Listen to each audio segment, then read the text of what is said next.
خاور اپنے خاندان کے ساتھ پہاڑی علاقوں کی سیر کو گیا۔ واہ واہ! انہوں نے وہاں خیمے لگائے۔ خاور نے خیمے میں سوتے ہوئے خالہ کو خواب میں خط لکھا اور خربوزوں کی فرمائش کی۔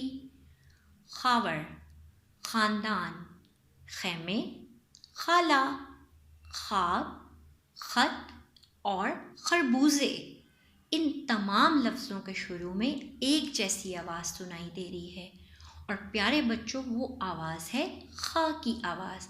خ خاور، خ خاندان، خ خیمے، خ خالہ، خ خواب، خ خط اور خ خربوزے۔ یہ جو خ ہے یہ آواز ہے حروف تہجی کے رکن خ کی، اور خ بھائی ہے جیم چے ہے کا، اور اس کے اوپر آتا ہے ایک نقطہ۔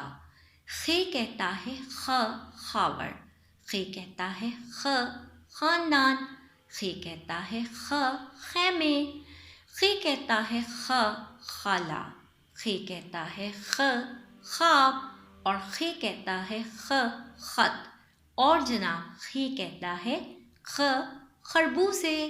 اب آپ جلدی سے اپنے ارد گرد دیکھیے اور ہمیں بتائیے کہ آپ کے ارد گرد کچھ ایسی اشیاء موجود ہیں جن کے شروع کی آواز خ کی آواز ہو۔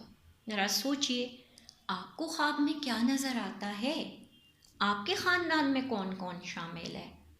آپ اپنے خاندان کے ساتھ کہاں کہاں جاتے ہیں؟